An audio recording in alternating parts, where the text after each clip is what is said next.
the Son of God, who was to come into the world. And after she had said this, she went back and called her sister Mary aside. The teacher is here. I want to skip down. Let's skip down to verse 38. Because what happens from verse 28 to verse 37 is Jesus is taken to the tomb where Lazarus is laid. And he weeps because he sees how everybody loved Lazarus. And when we get to verse 38, he asks Martha to do something that seems kind of strange. Verse 38 and 39, Jesus, once more deeply moved, came to the tomb. It was a cave with a stone laid across the entrance. Look at this, verse 39. This is interesting. And I could spend all day, I could do a whole message just on verse 39. Take away the stone, he said. Now that's interesting. That's interesting. Listen. Jesus shows up to the tomb of Lazarus where he had been dead for 4 days.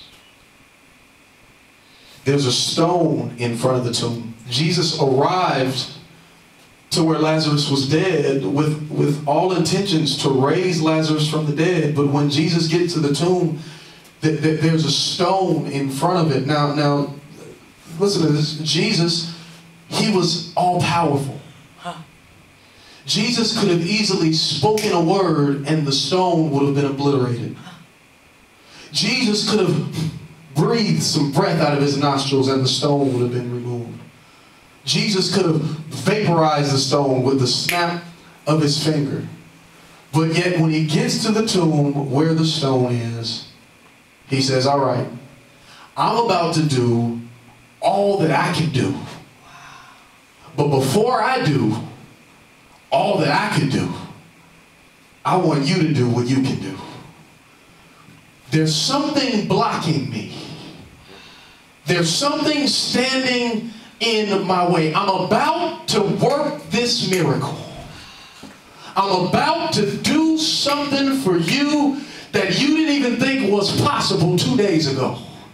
I am so ready to turn this situation around. But there is something hindering me. There is something standing in my way. And I could easily speak the word and it'll be gone. I could easily snap my finger and it'll be demolished. But for this miracle that I'm about to work, you're going to have to step in and remove the thing that's blocking me from working the greatest blessing that you ever seen. Here's the reality. Sometimes our resurrection is delayed because there are stones in our life. There are impediments in our life. There are things in our life that's keeping Jesus from working at the level that he wants to work. There are some character issues. There's some integrity issues. There's some things in our life that we know is out of order and we keep them that way and we wonder why God is not moving when in reality Jesus is saying, I'm right at the cusp of your miracle. I'm ready to do exactly what you want me to do, but before I do it, you've got to remove this thing that's hindering me. You've got to remove this thing that's blocking me. You've got to remove it in order for me to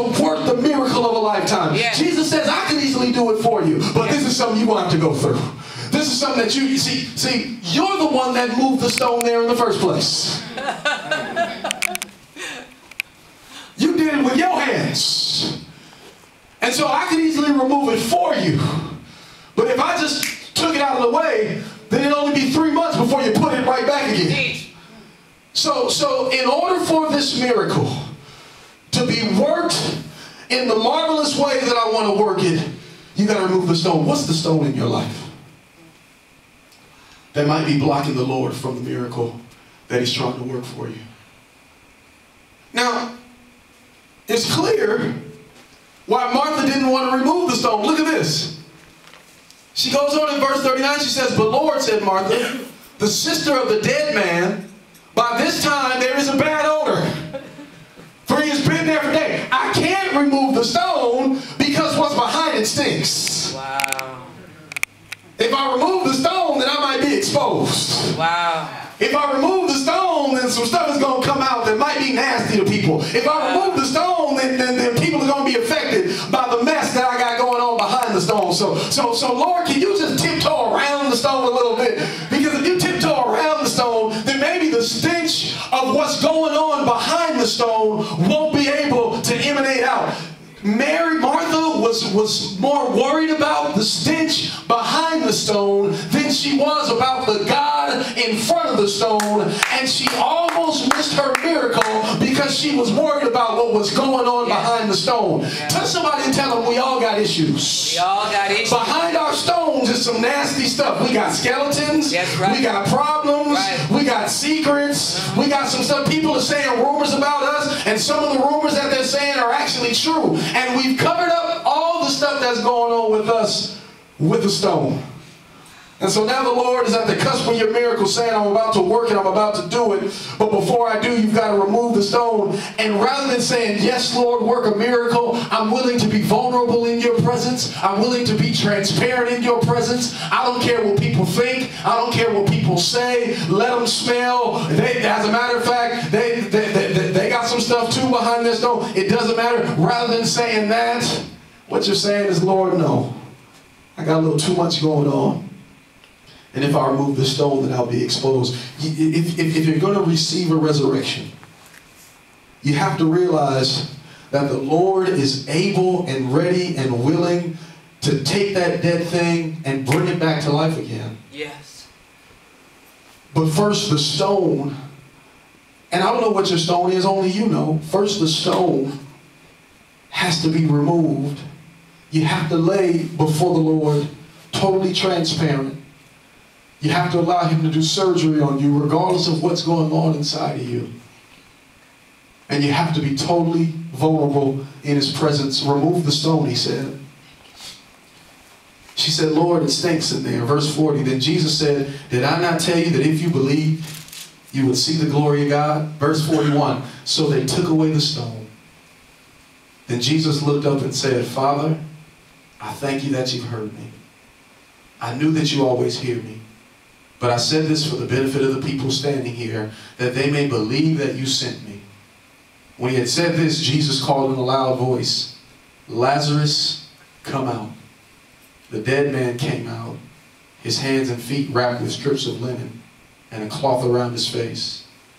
Jesus said to them, take off the grave clothes and let him go. They remove the stone. They do what the Lord requests and requires. And the only thing left for them to do once they remove the stone, and you guys can play softly. The only thing left for them to do once they remove the stone is to just sit back and watch it work. It's to sit back and behold the ability of the Lord and the works of the Lord and the might of the Lord in the midst of your situation. After they removed the stone, they did what they could do. Their next responsibility was to stand, allow the peace of God that passes all understanding to guard their heart and mind, and just watch Him. Watch Him change the situation. Watch Him renew the dead thing. Yes. Thank you, Lord. And the word for somebody in here this morning is do all that you can do. Remove the stone. Stay in prayer. Have faith. Believe. But ultimately, at the end of the day, just sit back and watch Him.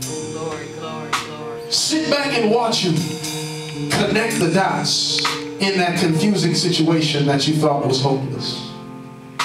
Sit back and watch Him day by day change the situation in incremental ways. Sit back and watch Him. See, the tendency is to try to get ahead of Him. But in this season, while you're waiting for those dead things to be resurrected,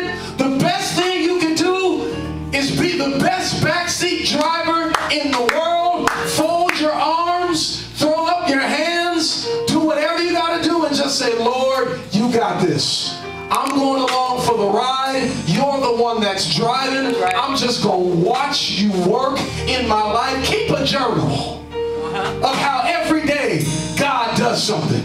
Lord, I'm watching you change the heart of my mother. Lord, I'm watching you turn things around. I'm watching. I went to work today, and you know what?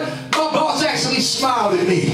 And this is the first time. Just write down little things that seem to be God moving in your situation. Right. And just sit back and behold the glory of the Lord. See, a lot of times we miss the big miracle because we fail to realize that the big miracle was produced in little tiny miracles every single day. We fail to realize that the big miracle was progressive, and it didn't just boom happen. It was little things that the Lord did every single day, step by step, inch by inch, that all accumulated to one big miracle. But we never shout over the big